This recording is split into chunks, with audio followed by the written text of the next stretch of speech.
আমি আল্লাহ রাব্বুল আলামিন এমন এক আল্লাহ, তুমি পানিতে মরো অথবা আগুনে পুড়ে মরো, তোমাকে ছাই বানিয়ে বর্ষ করা হোক না কেন, আমি আল্লাহ রাব্বুল আলামিন প্রথমবার যেমন ভাবে সৃষ্টি করেছি দ্বিতীয়বারও তেমন ভাবেই সৃষ্টি করতে পারবো। কোন এক আল্লাহর বান্দা সন্তানদেরকে ওসিয়াত করে গেল। কি করলো? ওসিয়াত করে গেল, আল্লাহর ভয় ঢুকে গেছে। জীবনে কোনো ভালো কাজ করে নাই, জেনা ব্যভিচার সুদ ঘুষ সব করেছে।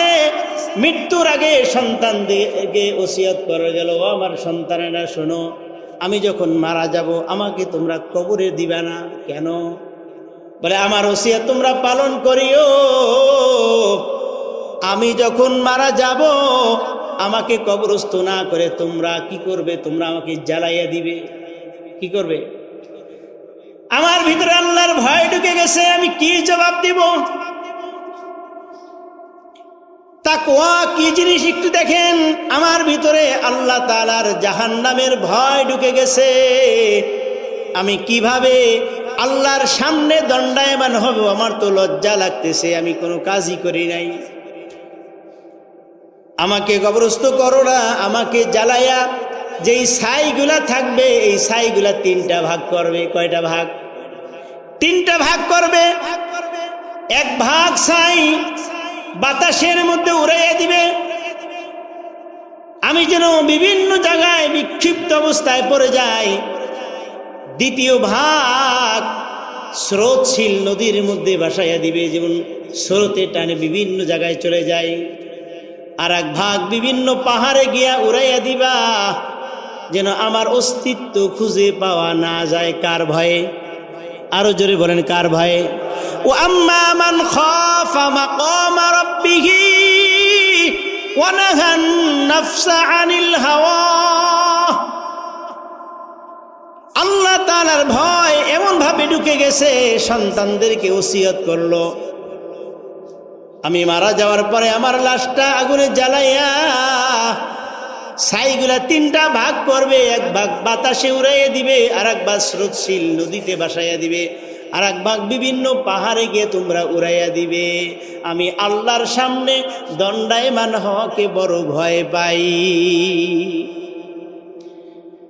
সন্তানরা তাই করলো, বিভিন্ন ভাবে বিভিন্ন স্থানে পাহাড়ের মধ্যে উড়াইয়া দিল, আর এক ভাগ স্রোতশীল নদীর মধ্যে ভাসাইয়া দিল, আর এক ভাগ বাতাসের মধ্যে উড়াইয়া দিল। এবার আপনারা বুঝে থাকলে বলুন, আমার আল্লাহ রাব্বুল আলামিন কি ওই বিক্ষিপ্ত ছাই অংশ থেকে তাকে আবার জীবিত করতে পারবে না? জোরে বলেন, পারবেনি? আমার আল্লাহ রাব্বুল আলামিন বলে, বান্দারে আয়াহসাবুল ইনসানু আল্লান নাজমা'a ইযামা বালা কাদিরিনা আলা আন নুসাউবিয়া বানান। আল্লাহু আকবার বলে। আল্লাহ রাব্বুল আলামিন বলে, বান্দা তুমি যেখানে যে অবস্থায় মৃত্যুবরণ করো না কেন, মরার পরে তোমার অস্তিত্ব থাকবে না, মাছে খাবে, অথবা অ্যাক্সিডেন্টে রাস্তাঘাটে বিভিন্নভাবে হিংস্র প্রাণী তোমাকে খেয়ে ফেলতে পারে। রে বান্দা, মনে রেখে বান্দা, আমি আল্লাহ রাব্বুল আলামিন তোমার ফিঙ্গার প্রিন্ট যেমন ছিল ওই রকম ভাবে আবার সৃষ্টি করতে পারি। পারবেনি আল্লাহ? যারা বলে সুম্মা ইলাইহি তুরজাউন। ওরে বান্দা, তুমি যেখানেই থাকো না কেন আবার আমার সামনেই দণ্ডায়মান হতে হবে।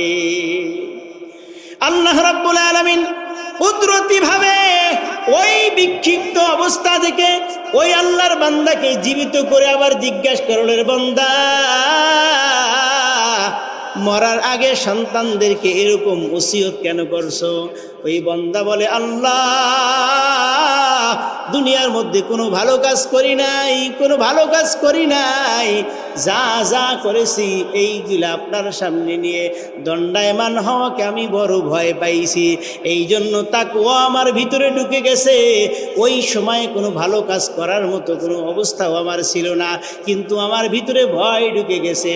ওই ভয়ে তোমার জাহান্নামের আগুন থেকে বাঁচার জন্য আমি এমন ভয় পেয়েছি আল্লাহ, এই জন্য আমার সন্তানদেরকে ওসিয়ত করেছি। আল্লাহ জিজ্ঞাসা করে, বান্দা সত্যি কি তুই জাহান্নামের আগুনকে ভয় করছ? বলে হ্যাঁ হ্যাঁ, আমি অবশ্যই জাহান্নামের আগুনকে ভয় করেছি। আল্লাহ রাব্বুল আলামিন ফেরেশতাদেরকে ডেকে মাজমা করে তাদেরকে সাক্ষী রেখে বলতেছে, ও আমার ফেরেশতারা, চাইয়া দেখো দেখো দেখো, আমার বান্দা আমাকে ভয় করেছে, আমার জাহান্নামের আযাবকে ভয় করেছে, এই জন্য মৃত্যুর আগে সন্তানদেরকে ওসিয়ত করে গেছে তাকে যেন কবরস্থ না করা হয়, ছাই বানায়া বিভিন্ন জায়গায় উড়াইয়া দেওয়া হয়, শুধুমাত্র কেবলমাত্র আমি আল্লাহর সামনে দণ্ডায়মান হওয়ার ভয়ে এই কাজগুলো করেছে। ও ফেরেশতারা, তোমরা সাক্ষী থাকো, এই ভয় করার কারণে আমি আল্লাহ রাব্বুল আলামিন তোমাকে সাক্ষী রাইখা আমার বান্দাকে ক্ষমা করে দিলাম। हकीकत से तू मेरा माबूद है, हकीकत से तू मेरा माशूक है।